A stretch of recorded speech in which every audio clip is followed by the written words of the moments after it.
بسم الله الرحمن الرحيم.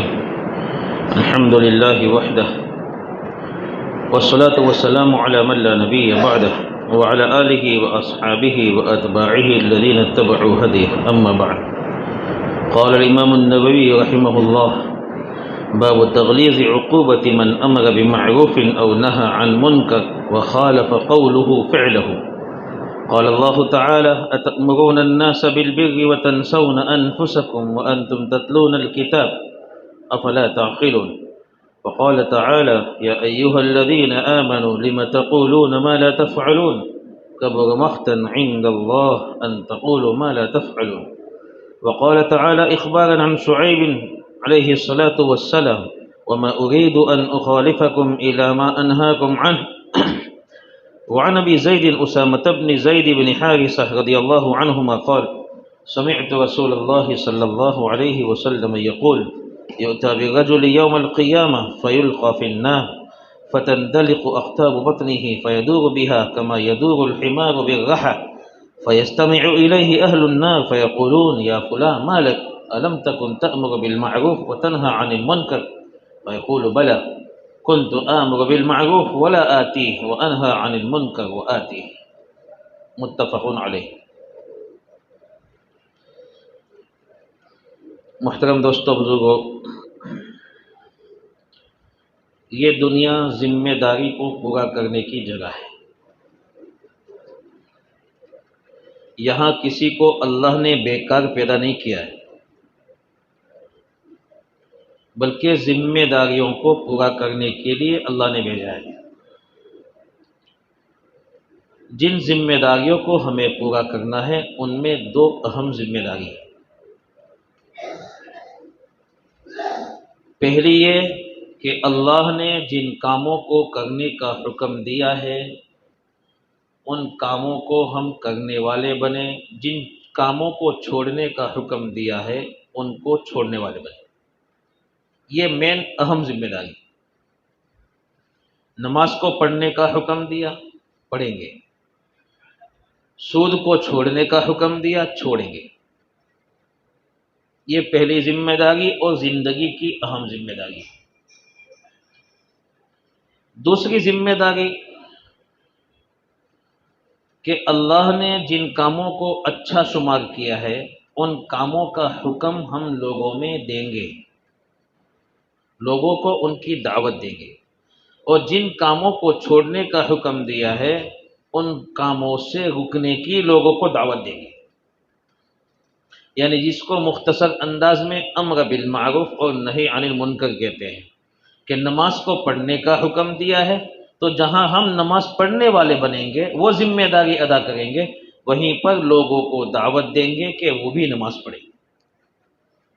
جہاں ہمیں شراب کو چھوڑنے کا حکم دیا ہے اور اس ذمہ داری کو پورا کرتے ہوئے ہم شراب چھوڑتے ہیں، وہیں پر لوگوں کو بھی یہ دعوت دیں گے کہ وہ شراب کو چھوڑ دیں۔ دو اہم ذمہ داری ہماری ہے۔ جو آدمی ان دونوں ذمہ داریوں کو لے کر چلتا ہے کہ لوگوں میں دعوت بھی چلاتا ہے اچھے کاموں کی، لوگوں میں دعوت چلاتا ہے برے کاموں کو چھوڑنے کی، اور خود اس کی زندگی میں بھی اچھے کام ہیں اور وہ اپنی زندگی میں برے کام سے رکتا بھی ہے، یہ دونوں کام، دونوں ذمہ داری جو سنبھالتا ہے، اس کا مطلب یہ ہوتا ہے کہ اس کو اللہ کی اور اللہ کے رسول صلی اللہ علیہ وسلم کی ایک ایک بات پر یقین ہے، صادق یقین، سچا یقین۔ جو آدمی بھی ان میں سے جو اہم ذمہ داری ہے اس ذمہ داری کو چھوڑے گا اور ایک ذمہ داری کو ادا کرے گا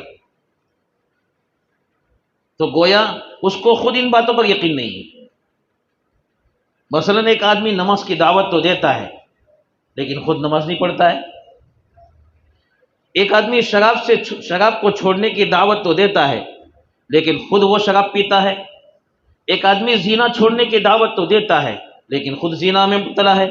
ایک آدمی سود سے بچنے کی دعوت تو دیتا ہے لیکن خود وہ سود میں مبتلا ہے۔ اس کا مطلب کیا ہوا اس کا مطلب یہ ہوا کہ اس کو نبی صلی اللہ علیہ وسلم کی بتلائی ہوئی باتوں پر سچا پکا یقین نہیں ہے، جس کی وجہ سے وہ خود لوگوں کو تو دعوت دیتا ہے، خود اس سے بچنے کی کوشش نہیں کرتا۔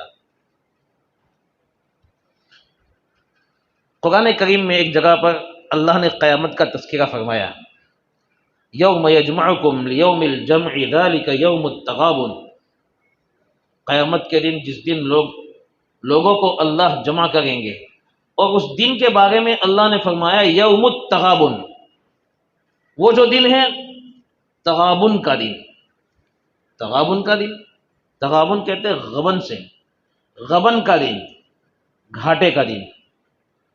قیامت کے دن کو گھاٹے کا دن کہاں ہے؟ حسن بصری رحمۃ اللہ علیہ فرماتے ہیں کہ 3 قسم کے لوگ ایسے ہوں گے جو قیامت کے دن گھاٹا اٹھائیں گے۔ کتنی قسم کے بھائی؟ 3۔ نمبر 1،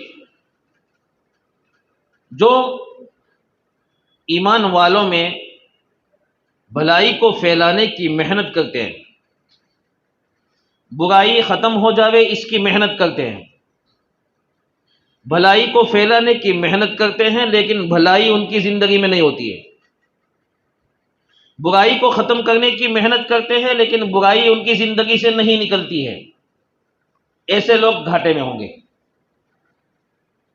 میں بات کروں، آپ کے سامنے بیان کروں، آپ کو اچھی باتیں بتاؤں، کرنے کے کام بتاؤں، چھوڑنے کے کام بتاؤں، اور خود ان کاموں میں مبتلا ہو جاؤں، قیامت کے دن میں گھاٹے میں۔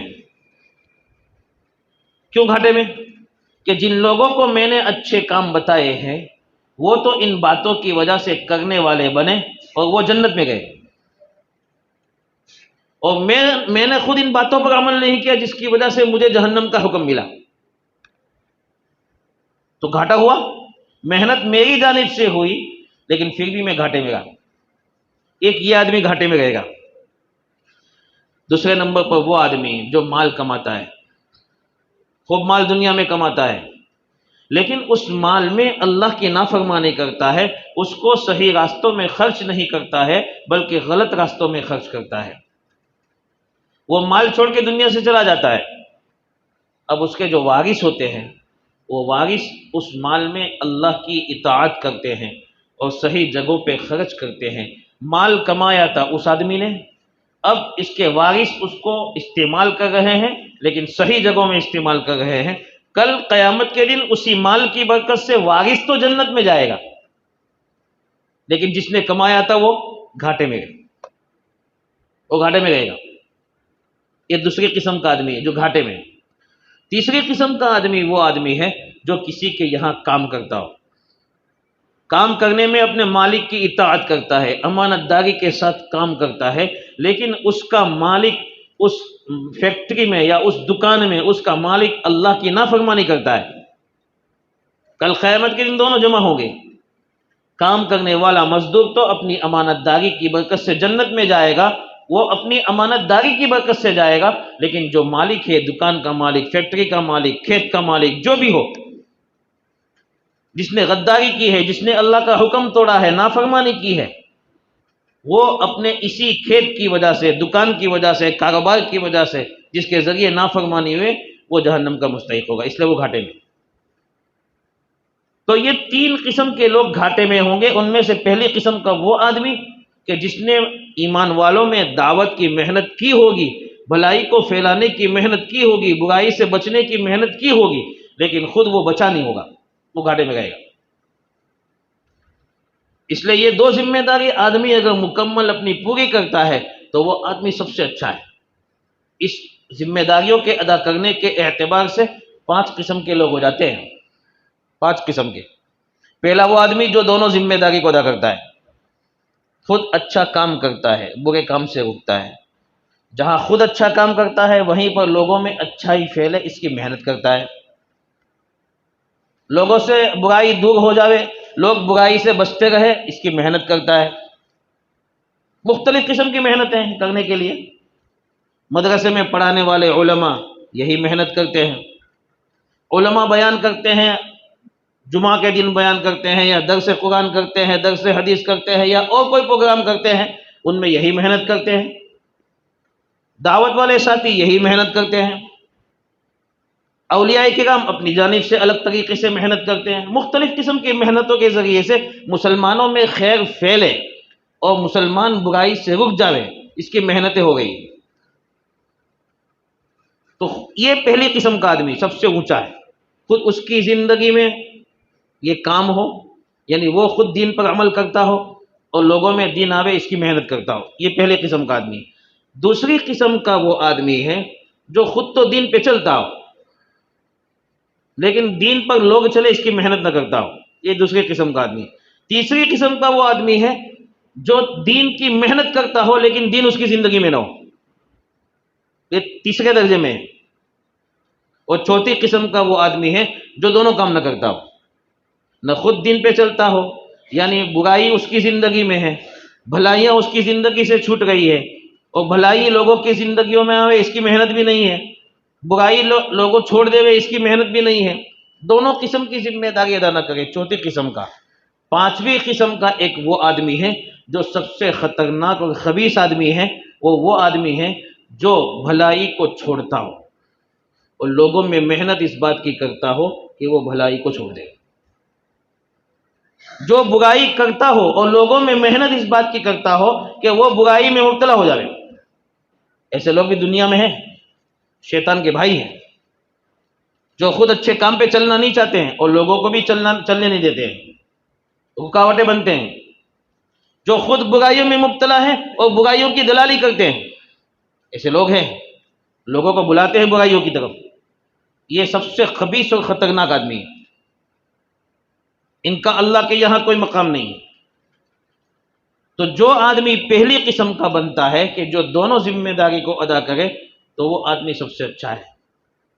اگر کوئی آدمی ایک ذمہ داری کو ادا کرتا ہے، ایک ذمہ داری کو نہیں کرتا ہے، تو اس کو ایک ذمہ داری ادا کرنے کی وجہ سے اس کا درجہ رہے گا، لیکن دوسرے میں کوتاہی کی وجہ سے وہ سزا کا مستحق ہوگا۔ مثال کے طور پر ایک آدمی محنت تو کرتا ہے، دین کی محنت کرتا ہے، لوگوں کو بھلائی کی طرف بلاتا ہے، لوگوں کو برائی سے روکتا ہے، لیکن خود اس کی زندگی میں دین نہیں ہے، تو یہ اہم ذمہ داری چھوڑ رہا ہے۔ یہ سمجھنے کی ضرورت ہے، اہم ذمہ داری یہ ہے کہ ہماری زندگیوں میں دین ہو، یہ اہم ذمہ داری ہے۔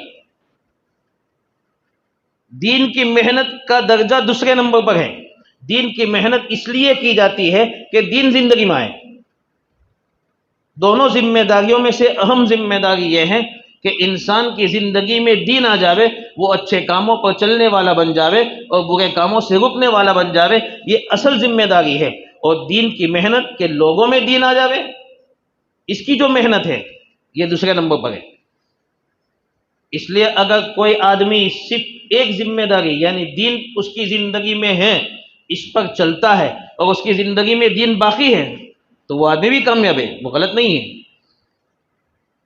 لیکن اگر وہ اپنے آپ کو اللہ کے دنیا کے عذاب سے بچانا چاہتا ہے تو اس کو دوسری ذمہ داری ادا کرنا، دنیا کے عذاب سے بچانے کے لیے دوسری ذمہ داری ادا کرنا پڑے گا۔ اور اگر کوئی آدمی ایسا ہے جو زندگی میں دین نہیں رکھتا ہے، لوگوں میں دین کی محنت کرتا ہے، اس کی زندگی میں دین نہیں ہے، تو پھر یہ آدمی تو سزا کا مستحق ہے آخرت میں بھی، کیونکہ اہم ذمہ داری کو اس نے چھوڑ دیا ہے۔ آج کی جو حدیث اور قرآن کریم کی آیات ہے اسی کے بارے میں کہ آدمی دین کی محنت تو کرے اور اس کی زندگی میں خود دین نہ ہو، تو یہ آدمی بڑے غضب کا مستحق ہے۔ اللہ رب العزت قرآن کریم میں فرماتے ہیں، یہودیوں کے بارے میں فرماتے ہیں، اتأمرون الناس بالبر وتنسون انفسکم وانتم تتلون الکتاب افلا تعقلون، کیا تم لوگوں کو نیکی کا حکم دیتے ہو اور اپنی ذات کو بھول جاتے ہو؟ لوگوں میں تو محنت کرتے ہو کہ ان میں نیکی آ جاوے، وہ تقوی پر آ جاوے، وہ دینداری پر آ جاوے، اور اپنی ذات کے بارے میں بھولے ہوئے ہو، خود اس پہ چلنے کی کوشش نہیں کرتے ہو۔ افلا تعقلون، تمہارے سامنے قرآن ہے، تمہارے سامنے کتاب ہے، تورات ہے، انجیل ہے، اس میں ساری باتیں لکھی ہوئی ہے کہ یہ غلط ہے کہ انسان دین کی محنت تو کرے، خود دین پر نہ چلے۔ تمہیں عقل نہیں ہے، اللہ یہودیوں کو کہہ گئے۔ اس لیے اس سے اللہ بہت ناراض ہوتا ہے کہ انسان سے یہ ذمہ داری یعنی دین پر لانے کی جو محنت ہے اس ذمہ داری کو تو ادا کرے، لیکن دین پر خود چلے، خود دین پر چلے، اللہ کے حکموں پر چلے، اس ذمہ داری کو پورا نہ کرے، ایسا آدمی دنیا آخرت میں سزا کا مستحق ہے۔ دوسری آیت میں اللہ فرماتے ہیں یا ایھا الذین آمنوا لم تقولون ما لا تفعلون کبر مقتا عند اللہ ان تقولوا ما لا تفعلون، ایمان والو تم کیوں ایسی بات کہتے ہو جس کو تم کرتے نہیں؟ مطلب یہ ہے بہت ساری مرتبہ ایسا ہوتا ہے کہ انسان نے وہ کام نہیں کیا ہوتا ہے، پھر بھی وہ لوگوں میں چیخ چیخ کر کہتا ہے آپڑے کرو۔ کس نے کیا؟ میں نے کیا۔ المتشبع بما لم يعط، جھوٹا آدمی ہے، خود کیا نہیں ہے اور چیخ چیخ کے کہتا ہے، اپنی طرف منسوب کرتا ہے۔ بہت سارے لوگ ایسے ہوتے ہیں کہ جن کو دعوے بہت زیادہ آتے ہیں، رات کو سوتے ہیں، صبح میں اٹھ کے خواب بیان کرنا شروع کر دیتے ہیں، یہ خواب دیکھا، وہ خواب دیکھا، جھوٹے دعوے، دیکھا نہیں پھر بھی کہتا ہے دیکھا، کام کیا نہیں پھر بھی کہتا ہے آپڑے کرو۔ بنی اسرائیل پھر جب کوئی اس طرح کے حالات اترتے تھے تو فرعون کی قوم احساس کہتی تھی، جب اچھے حالات اترتے تھے جو یہ اپنی وجہ سے، اور جب کوئی مصیبت آئی تو سیدھے بنی اسرائیل کہ ان کی وجہ سے۔ بات سمجھ میں آ گئی ہے؟ ایسا ہے۔ تو یہ غلط ہے کہ جس کام کو ہم نہیں کرتے ہیں اس کام کو ہماری طرف منسوب کریں، یہ غلط ہے۔ جو ہم کہتے ہیں وہ ہمیں کر کے بھی دکھانا چاہیے، جو نہیں کیا ہے اس کو اپنی طرف منسوب نہیں کرنا چاہیے۔ بہت بڑے 3 جھوٹ ہیں نبی صلی اللہ علیہ وسلم نے بتلائے، ان میں سے ایک جھوٹ یہی ہے کہ آدمی اللہ کے رسول صلی اللہ علیہ وسلم نے جو بات نہیں کہی ہے اس بات کو اللہ کے رسول کی طرف منسوب کرے، ایک سب سے بڑا جھوٹ یہ ہے۔ دوسرے نمبر پر آدمی اپنی ذات کو اس آدمی کی طرف منسوب کرے جس نے اس کو جنا نہیں ہے، یہ بھی بہت بڑا مسئلہ ہے ہماری سماج کا، کہ میرا باپ کوئی اور ہے اور میں نام چلاتا ہوں کسی اور کے ساتھ، کھولے لے لیتے ہیں، اس کے بعد پھر اپنے نام کے ساتھ اپنے والد کے نام کے بجائے جس نے ہم کو کھولے لیا ہے اس کا نام جوڑ دیتے ہیں، دتک لیتے ہیں نا، دتک، غلط ہے، جھوٹ ہے، غلط ہے، نہیں کر سکتے، یہ ناجائز ہے، سب سے بڑا جھوٹ اللہ کے رسول صلی اللہ علیہ وسلم نے شمار کیا ہے۔ جس آدمی کا جو باپ ہو اسی کی طرف وہ منسوب ہوگا۔ ما کان محمد ابا احد من رجالکم ولکن رسول اللہ وخاتم النبیین، قرآن کہتا ہے اس زمانے میں کچھ لوگوں نے اس طرح حضرت زید رضی اللہ تعالی عنہ کو اللہ کے رسول صلی اللہ علیہ وسلم کی طرف منسوب کیا تھا۔ آپ متبنہ بیٹے تھے حضرت زید بن حارثہ، تو اللہ کے رسول کی طرف منسوب کیا تھا کہ یہ حضور کے بیٹے ہیں زید ابن محمد۔ قرآن نے سر ما کان محمد ابا احد من رجالکم، تم میں سے کسی مرد کے محمد والد نہیں ہے، وہ تو اللہ کے رسول ہے۔ اس لیے یہ جھوٹ ہے کہ انسان کو جس آدمی نے جنا ہو اس کے علاوہ وہ کسی اور کی طرف اپنے آپ کو منسوب کرے اور اپنی جنم تاریخ میں وہ لکھوائے، وہ غلط ہے، سراسر جھوٹ ہے۔ اور تیسرا جھوٹ یہ ہے کہ خواب نہیں دیکھا ہے اور صبح میں اٹھ کر لوگوں کے سامنے لمبے چوڑے بڑے بڑے خواب بیان کرے۔ تو اللہ کے رسول صلی اللہ رب العزت فرماتے ہیں لم تقولون ما لا تفعلون، یہ بہت بڑا غضب کی بات ہے، اللہ کو ناپسندیدہ بات ہے اللہ کے نزدیک کہ تم وہ بات کہو جو تم کرتے نہیں۔ شعیب علیہ السلام کے بارے میں نقل کیا وما اريد ان اخالفكم الى ما انهاكم عنه، شعیب علیہ السلام اپنی قوم سے کہتے تھے کہ وما اريد ان اخالفكم الى ما انهاكم عنه، جس چیز سے میں تم کو روکتا ہوں اس چیز کو میں نہیں کر سکتا ہوں۔ انبیاء کی شان یہ نہیں ہے کہ وہ جس چیز سے لوگوں کو روکے اسی میں وہ مبتلا ہو جائے۔ تو انبیاء کے وارثین کی اور انبیاء کے امت کی بھی یہ شان نہیں ہے کہ جس چیز سے وہ لوگوں کو روکے وہ اس میں خود مبتلا ہو جائے، یہ بڑا خطرناک امر ہے۔ اس لیے میرے دوستو یہ دونوں ذمہ داری کو ہم ساتھ میں لے کے چلیں گے۔ اگر ایک ذمہ داری اگر ہم سے ادا نہیں ہوتی ہے تو کم سے کم جو اہم ذمہ داری ہے کہ ہم اپنی ذات کو دین پر جمے رکھیں، استقامت کے ساتھ رکھیں اپنی ذات کو، یہ اہم ذمہ داری، اس کو تو لے کر ہم چلیں۔ ورنہ اگر یہی ذمہ داری ختم ہو گئی تو پھر کل قیامت کے دن ہم سزا کے مستحق ہوں گے۔ ہاں، جو لوگ دین کی محنت کرتے ہیں، دین کی دعوت دیتے ہیں، لوگوں کو بھلائی کی طرف بلاتے ہیں، برائی سے لوگوں کو روکنے کی فکر کرتے ہیں، اگر ان کی زندگی میں اس طرح کے کچھ کچاس ہے دین کے بارے میں، تو ان کو اس کی وجہ سے دین کی محنت بھی چھوڑنی نہیں چاہیے۔ دو ذمہ داری الگ الگ ہے، ایک ذمہ داری چھوٹتی ہے تو دوسری ذمہ داری چھوڑنی نہیں چاہیے۔ نبی صلی اللہ علیہ وسلم تو معصوم تھے، ان کے بعد صحابہ محفوظ تھے، ان کے بعد جو اسلاف ہے یا ہم لوگ قیامت تک آنے والے مسلمان ہیں، ان میں سے کون ایسا دعویٰ کر سکتا ہے کہ ہم گناہ سے محفوظ ہیں؟ یعنی جو آدمی دین پر چلتا ہو وہی یہ ذمہ داری کو ادا کرے۔ اگر ہم ایسا سوچتے ہیں تو پھر دنیا میں کوئی بھی انسان ایسا نہیں ہے کہ جو گناہ جس سے نہ ہوتے ہوں۔ پھر دنیا میں یہ وعظ کا کام، بیان کا کام، دنیا میں امر بالمعروف اور نہی عن المنکر کا کام کرے گا کون؟ ایک شاعر کہتا ہے فَإِن لَّمْ يَعِظِ الْعَاصِينَ مَنْ هُوَ مُذْنِبُ فَمَن يَعِظِ الْعَاصِينَ بَعْدَ مُحَمَّدِ۔ جو آدمی گنہگار ہو، وہ گنہگار آدمی اگر لوگوں میں، گنہگاروں میں نصیحت کا کام نہیں کرے گا تو محمد صلی اللہ علیہ وسلم کے بعد نصیحت کا کام کرنے والا گنہگاروں میں کون ہے؟ پھر کوئی ہے ہی نہیں۔ اس لیے اگر ایک ذمہ داری ادا کرتے ہیں اور دوسری ذمہ داری ہم سے چھوٹ رہی ہے تو یہ سوچ کر کہ ہم جب دین پہ نہیں ہیں تو ہم اس کام کو کیسے کریں، چھوڑنا نہیں چاہیے، کرتے رہنا چاہیے۔ کام دونوں اپنے ہیں، دین پر خود چلنا اور لوگ دین پر آ جائے اس کی محنت کرنا، یہ دونوں کام اپنے ہیں۔ لیکن اہم کام کو چھوڑنا تو نہیں چاہیے، وہ ہے دینداری، دین پر چلیں گے۔ اس لیے کہ میرے نبی محمد صلی اللہ علیہ وسلم نے اپنی حدیث مبارک میں اس آدمی کی مثال جو کسی علم کو جانتا ہو، کسی دین کا علم رکھتا ہو، اس کو دین کی معلومات ہو اور وہ لوگوں کو اپنے علم سے فائدہ پہنچاتا ہو لیکن خود اس علم کے مطابق عمل نہ کرتا ہو، اس کی مثال دی ہے اس چراغ سے جو دوسروں کو تو روشن کرتا ہے لیکن خود جلتا ہے۔ چراغ جلاتے ہیں نا، موم بتی جلاتے ہیں یا دیوا جلاتے ہیں تو اس میں کیروسین جلتا ہے، ختم ہوتا ہے، وہ خود دنیا کو روشن کرتا ہے لیکن اپنے آپ کو روشن نہیں کرتا ہے۔ کہ دیوا تلے اندھیرا، ایسا کہتے ہیں نا، دیوا تلے اندھیرا، اس کے نیچے اندھیرا ہوتا ہے۔ تو گویا دوسرے لوگ اس سے فائدہ اٹھا گئے لیکن خود اس کی ذات کو اس سے فائدہ نہیں ہو رہا ہے۔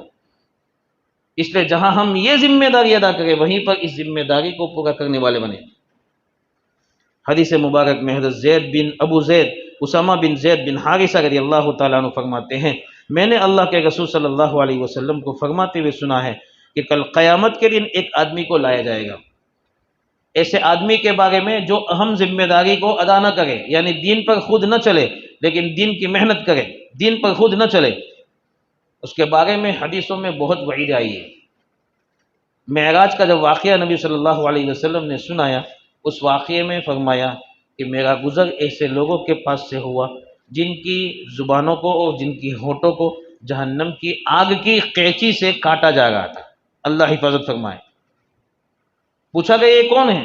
کہ یہ آپ کی امت کے وہ لوگ ہیں جو لوگوں میں دین کی محنت کرتے تھے، لوگوں کو اچھائی کا حکم دیتے تھے، لوگوں کو برائی سے روکتے تھے لیکن دوسری طرف خود ان کی زندگی میں یہ چیز نہیں تھی، اس لیے ان کو یہ سزا دی جا گئی۔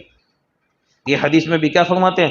قیامت کے دن آدمی کو لایا جائے گا، اس کو جہنم میں ڈال دیا جائے گا اور اس کو سزا کیا دی جائے گی جہنم میں؟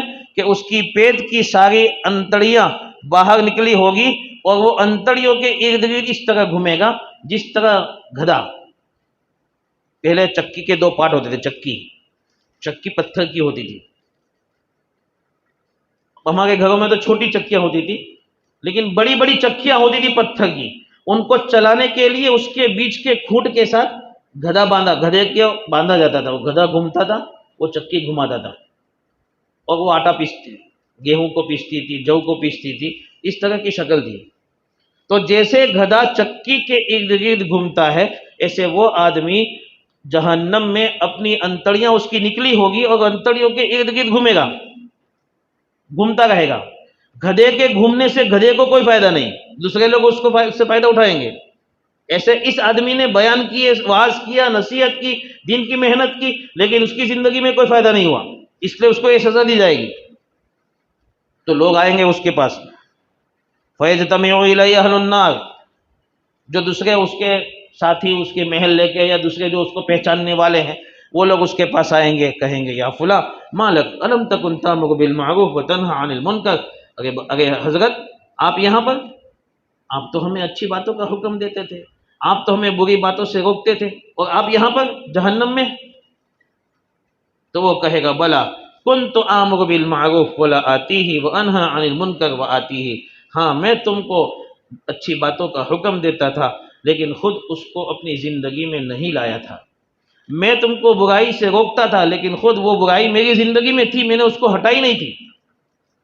اس لیے اللہ نے دو سزا دی، ایک تو انتڑیاں نکال کر وہ اس کے ارد گرد جہنم میں گھوم رہا ہے، دوسرے نمبر پر سب کے سامنے اس کی رسوائی ہو رہی ہے جو اس کو پہچانتے ہیں۔ اس لیے میرے دوستو یہ گھاٹا بہت خطرناک ہے، یہ قیامت کے دن جو تغابن کا دن ہے، اس دن کا یہ گھاٹا بہت خطرناک ہے۔ اس لیے ہمیں چاہیے کہ ہم دونوں قسم کی ذمہ داریاں ہم ادا کریں، ہماری زندگی میں بھی اچھے کام ہوں اور برے کام سے رکنے والے بنے، وہیں پر سارا محلہ اچھے کاموں کو کرنے والا بنے، برے کاموں سے رکنے والا بنے۔ اس کی ہم محنت کریں، دونوں قسم کی ذمہ داری ادا کریں گے تو گویا ہم اس ذمہ داری کو پورا کر کے اللہ کو راضی کر کے گئے، اور وہ دن ہمارے لیے گھاٹے کا دن نہیں ہوگا بلکہ وہ دن ہمارے لیے نفع کا دن ہے۔ کریں گے انشاءاللہ، اللہ عمل کی توفیق عطا فرمائے۔ سبحان اللہ۔